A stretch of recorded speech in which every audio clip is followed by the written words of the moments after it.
صحابی پر جب زکات واجب ہوتی تھی تو اپنے زکات میں اعلیٰ درجے کا مال دینے کو تیار ہوتے تھے کہ اعلیٰ درجہ لے جاؤ، کیوں کہ آج اللہ نے مجھے مال دیا ہے. تو ان کا مال مویشی ہوتی تھی. عرب کا مال، مال العرب الماشیہ، کہ عرب کا مال مویشی. اس زمانے میں یہ مویشی ہیں، اونٹ ہیں، بکرے ہیں، یہ مال ہوتا تھا. تو اس میں جو اعلیٰ قسم کا جانور ہوتا تھا وہ زکات میں دینا چاہتے تھے، حالانکہ اتنا واجب نہیں ہوا اتنی قیمت کا. لیکن وہ کہتے ہیں اللہ نے مجھے مالدار کیا ہے، غریب تھا، لوگوں کی زکات کھانے کا حقدار ہو گیا تھا، آج اللہ نے مجھے اس میں سے نکال دیا ہے، تو میں اس کے شکر میں اعلیٰ درجے کی دینا چاہتا ہوں، اس کو لے جاؤ.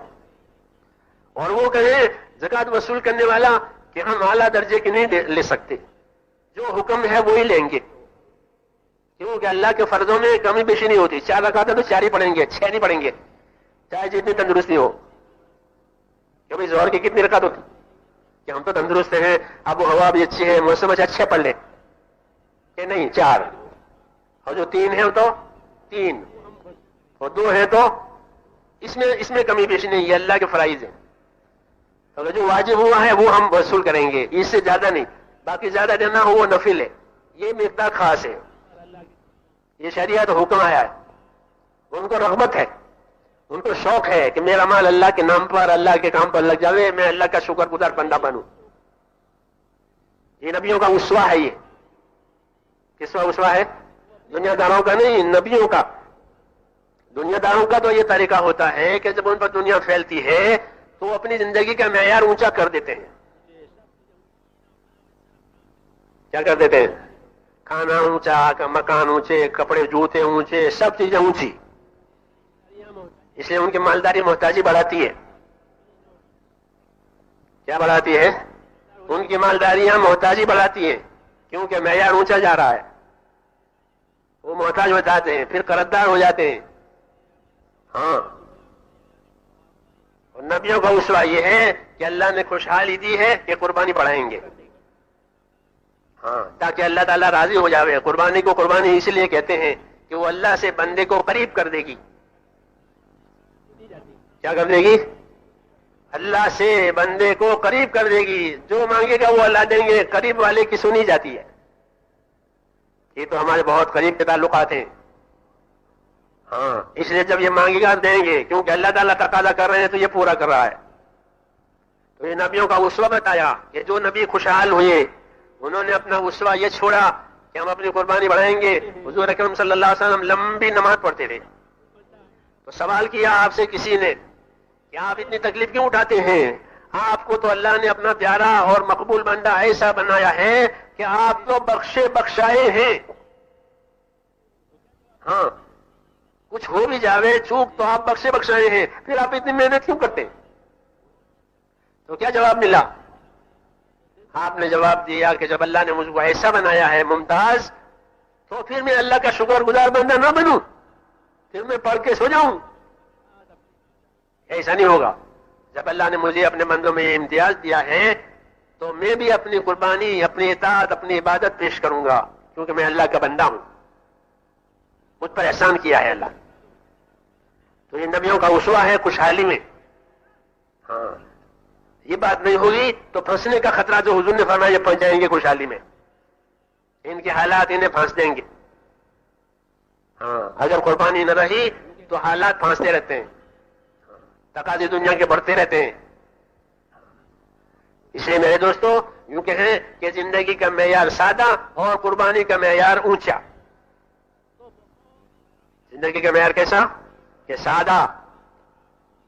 کہ اگر زندگی کا معیار سادہ رہا تو بہت گنجائش اور بہت کشادگی ہوگی حیات میں، کوئی تنگی نہیں آئے گی، کیونکہ سادگی ہے. اور سادگی سنت سے قریب کرے گی اور سنت ہدایت پر لے جائے گی. یہ ترتیب ہے. سادگی سنت پر لے جائے گی اور سنت ہدایت پر لے جائے گی. نبی کریم صلی اللہ علیہ وسلم کی سنت جو ہے وہ ہدایت کا ذریعہ، اس کا چھوٹ جانا گمراہی. ابن مسعود فرماتے تھے وَلَوْ تَرَكْتُمْ سُنَّةَ نَبِيِّكُمْ لَضَلَلْتُمْ، اگر تم اپنے نبی کی سنتوں کو چھوڑو گے تو گمراہ ہو جاؤ گے. تو یہ سنت کی راہ قربانی بڑھے گی، سادگی آئے گی، سادگی آئے گی، سنت والی زندگی بنے گی. ہاں، اور سنت والی زندگی بنے گی، ہدایت آئے گی. ہر صحابی اپنی ذاتی زندگی میں سنت والا، ذاتی زندگی ہر ایک کی انفرادی. ہاں، اسے پتہ چلتا تھا کہ یہ نمونہ ہے، اس کے سامنے کوئی نمونہ ہے، اس نمونے پر یہ جا رہا ہے. ذاتی زندگی کہ ذاتی زندگی سنت والی، اور اجتماعی زندگی نصرت والی. اجتماعی زندگی کیسی تھی؟ سب مل کے نصرت کرنے والے. کوئی مسئلہ آ گیا، سب دین کے لیے سب تیار. غریب بھی تیار ہے، فقیر بھی تیار ہے. ان کے پاس کیا ہے کہ ان کے پاس ان کا محنت مجاہدہ ہے. والذین لا یجدون الا جہدہم. فقیر ہے، مسکین ہے، تیار ہے کہ کیسے تیار ہوگا کہ اپنی محنت کرے گا. حضور صلی اللہ علیہ وسلم نے مال لگانے کی ترغیب دی ایک مرتبہ، تو حیثیت والے اپنی حیثیت کے مطابق مال لا رہے ہیں. ایک صاحب 600 من کھجوریں لائے. کتنی؟ بڑا زمیندار یا بڑا تھا، 600 من کھجوریں پیش کی آپ کی مال کی ترغیب پر. اور ایک ساتھی اپنے 1 کلو لایا اور یوں عرض کیا کہ میں نے رات بھر مزدوری کی تھی، 2 کلو ملے تھے، 1 کلو کھجور تو بچوں کو دے کے آیا ہوں اور 1 کلو اللہ کے راستے کے لیے لایا ہوں، حکم پورا ہو جاوے. یہ وہ 1 کلو سے شرماتا نہیں ہے.